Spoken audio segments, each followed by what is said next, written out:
Hello दोस्तों, तो कैसे हैं आप लोग। उम्मीद करता हूँ अच्छे होंगे। फिर से आपके लिए एक भूतिया कहानी लेके आ चुका। पुराने स्कूल का भूत। वैसे तो हर गांव एवं शहर में किसी न किसी स्कूल में एक भूतिया घटना देखने को जरूर मिलती है। ये कहानी सूरज नाम के लड़के की है। स्कूल लगभग 50 साल पुराना था। यह एक बड़ा सा स्कूल जो 12वीं तक का स्कूल था। सूरज, मैं 9वीं क्लास में गया ही था। हमारे विद्यालय में 3 बिल्डिंग, जिनमें 2 एक दूसरे के सामने और एक दोनों के बीच में थी। जिस बिल्डिंग में हमारी क्लास चलती थी उसके पीछे की तरफ बॉयज वॉशरूम था। उस क्लास में एक लड़की की फ़ोटो फ्रेम भी लगा हुआ था।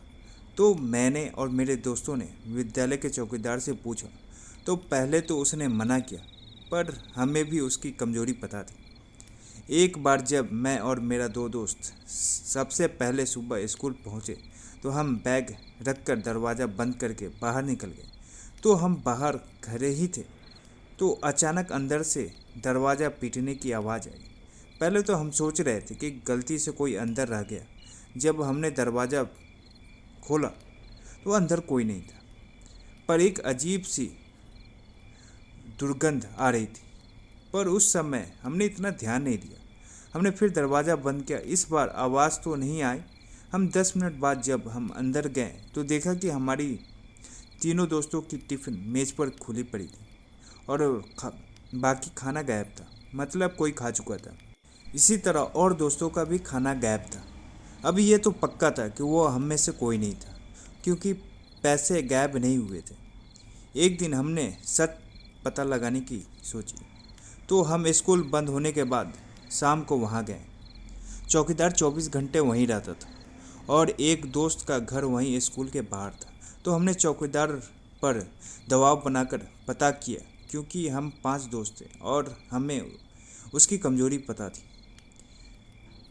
तो उसने बताया कि वो रात को कभी भी उस कमरे की तरफ नहीं जाता, क्योंकि उसने रात को कई बार उस बंद कमरे से अजीब आवाज़ सुनी, जैसे कोई बंद कमरे के अंदर से बजा रहा है।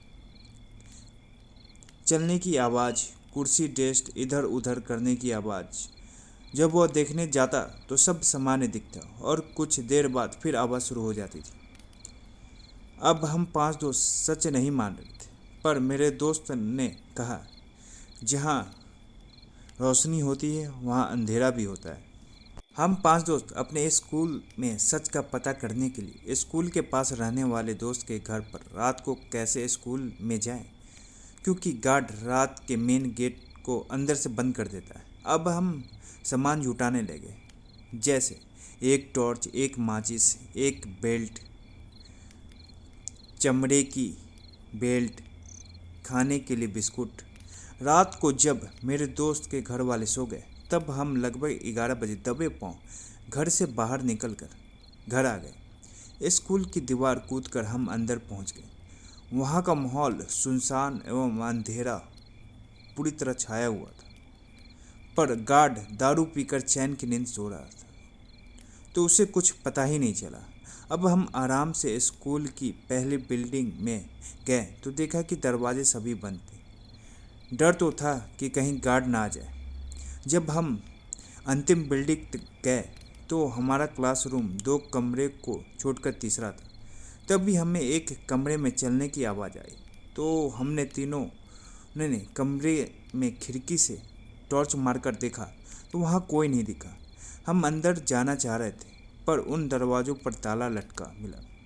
अब आगे लगभग 800 मीटर लंबा ग्राउंड था, तो हम उस तरफ चले गए और दोस्त सब आराम से घूम रहे थे बिना शोर के। तभी मेरे एक दोस्त ने पीछे मुड़कर देखा, उसे 2 चमकीली आंखें दिखाई दी। तो वह ज़ोर से चिल्लाया। तो हमने भी पीछे मुड़कर टॉर्च जलाकर देखा तो वहाँ कोई नहीं था। हम फिर चलने लगे। अब हमें अजीब आवाज़ें आने लगी। अब हमारे मन में डर ने जगह बना ली थी। तो हम ग्राउंड से ऐसे भागे जैसे हम ही विश्व के सबसे सर्वश्रेष्ठ धावक हो। जिस दीवार को कूदकर जाने में हमें पहले 5 मिनट लगे, उसे हमने 1 मिनट में ही पार कर लिया। ऐसे भागे दुम दबाकर सीधे घर पे जाके रुके। जहाँ से निकले थे। रात भर नींद नहीं आई और पसीने से तर थे। कोई रात भर सो नहीं पाया था। जो सोने की कोशिश करता उसे वो भूतिया आवाज़ें सुनाई देती। हम सुबह दोस्त के घर से गए क्योंकि आज रविवार था।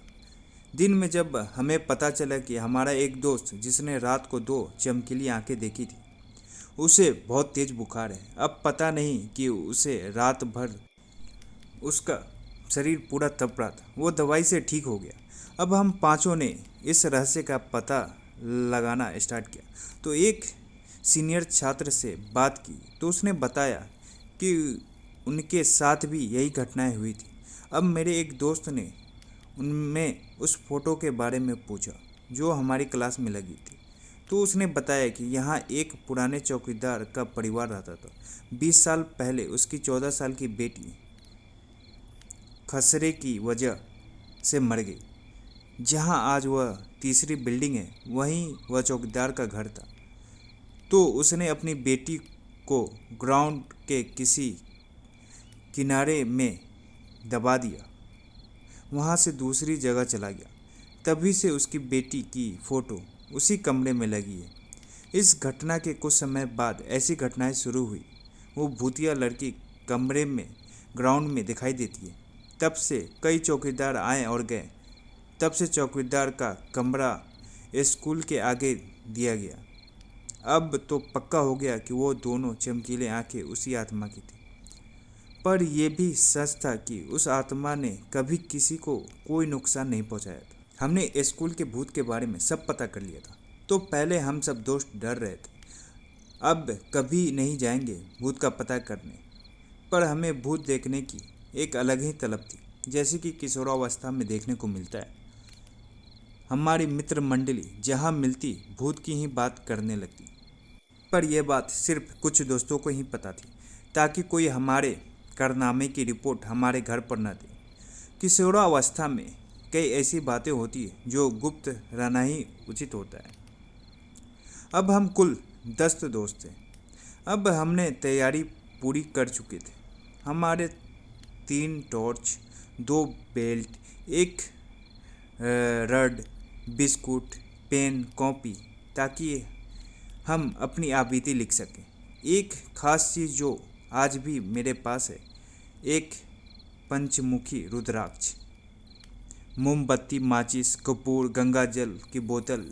अब तो बस हम शनिवार का इंतज़ार कर रहे थे। हमारी तो एक्साइटमेंट में रातों की नींदें गायब थी। शनिवार ही ऐसा दिन था जिस दिन हम कहीं भी खुरापाती करने जा सकते थे, जैसे कि अक्सर सभी करते हैं।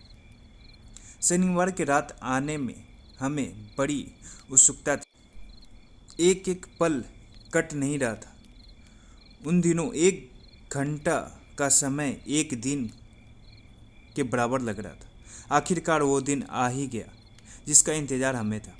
अब उस दिन हम सब अपने तय समय पर उस जगह पहुंच गए। आज हम भूत के समय अनुसार 12 बजे चुपचाप निकल गए। आज हम 2 टीम में बटे हुए थे। अलग अलग तय स्थानों से निकल गए। हमें स्कूल के बाहर मिलना था और तब दबे पाँव वहाँ से स्कूल की में दाखिल होना था। आज हमें चौकीदार का उतना डर नहीं था, क्योंकि अब हमें उसकी चौकीदारी पर पूरा विश्वास था। पीकर लुढ़क चुका होगा। अब हम दबे पाँव अंदर दाखिल हो चुके थे। अब हमको प्रैक्टिस भी हो चुकी थी। पर अन्य 5 मित्रों को समय लगा। पर रात काफ़ी अंधेरा था। आज डर थोड़ा कम था, क्योंकि उस आत्मा ने कभी किसी को भी नुकसान नहीं पहुंचाया था। भूत तो भूत ही होते, ये डर भी हावी था। अब हम पहली बिल्डिंग में थे। वहाँ कोई हलचल नहीं थी। शायद भगवान ने भी ये कार्य में हमारे साथ थे। जैसे जैसे हम तीसरी बिल्डिंग तक पहुँचे तो हमें एहसास हुआ कि कोई है जो हमें देख रहा है। पर इस बार न उसने हमें डराया नहीं, क्योंकि सभी आत्माएं जो स्वयं मुक्त होना चाहती है वो मुक्त करने वाले को अपना एहसास कराती, पर नुकसान नहीं पहुंचाती। नुकसान केवल वही पहुंचाती है जो अपनी मुक्ति नहीं होने देना चाहती। अब हम अपने क्लास के सामने थे। हमने वहां पर गंगा जल से भूमि को पवित्र किया ताकि आत्मा वहां से निकल न सके, और फिर दौड़कर ग्राउंड में गए। वहां पर 3 कोने पर गंगा जल का छिड़काव किया और बिल्डिंग के तरफ वाली जगह छोड़ दिया। अब हमने आत्मा और स्वयं को एक सीमित दूरी के स्थान में बांध लिया था, जैसे अधिकतर लोग करते हैं, ताकि आत्मा कहीं छुप न सके। अब हमें डर लगने लगा, क्योंकि मन में भी डर होता है कुछ अनिष्ट न हो। तो हमने पहले कपूर पर आग जलाई ताकि हमें नुकसान न हो, और हम 10 एक तरफ आ गए। बीच में गंगा जल से लाइन खींच दी। अब हमने बिस्कुट फाड़ कर उस तरफ रख दिया ताकि भूत के आने का पता चल सके। कुछ देर बाद हमें एक बड़ी काली परछाई दिखाई दी, जिसकी आंखें एकदम शांत थीं। वैसे रात में ऐसा कुछ देखना इतना सरल नहीं है, पर गंगा जल से वो खुद के रूप में आ चुकी थी। अपनी उम्र 14 साल के अनुसार वह छोटी थी। उसने बड़ी आराम से वह बिस्कुट खाए और धन्यवाद किया। कुछ समय बाद हमने सच्चे मन से भगवान से प्रार्थना की कि इस पवित्र आत्मा को अपने चरणों में स्थान प्रदान करें। तब हमने गायत्री मंत्र पढ़ा। सच में उस आत्मा को उससे कोई कष्ट नहीं हुआ, बल्कि उसका तेज और बढ़ गया, क्योंकि वह एक पवित्र आत्मा थी। अब हमने उसे मुक्ति के लिए मैंने अपने 5 पंचमुखी रुद्राक्ष को उसे धोकर आत्मा के आँखों के मध्य, जहाँ पर तीसरा नेत्र होता है, वहाँ पर लगाया और हमने आंखें बंद कर ली। और जब हमने 1 मिनट बाद खोली तो वो पवित्र आत्मा हमेशा के लिए जा चुकी थी। अब हमें रूहानी खुशी का एहसास हो रहा था। हम बचा हुआ सामान लेकर अपने अपने निर्धारित स्थान तक जा रहे थे। इस बार हमने चौकीदार को भी अच्छा सबक सिखाया। हमने उसके मुंह पर परमानेंट मार्कर से रंग बिरंगे डिजाइन और उसकी बड़ी बड़ी मूछें बनाई। बड़ा मज़ा आया। अब हम दीवारों से कूदकर अपने अपने ग्रुप मेंबर के साथ अपने निर्धारित स्थान पर चले गए। यही थी हमारे पुराने स्कूल की भूतिया कहानी। आपको ये कहानी कैसी लगी? लाइक, कमेंट एंड सब्सक्राइब करके ज़रूर बताएं।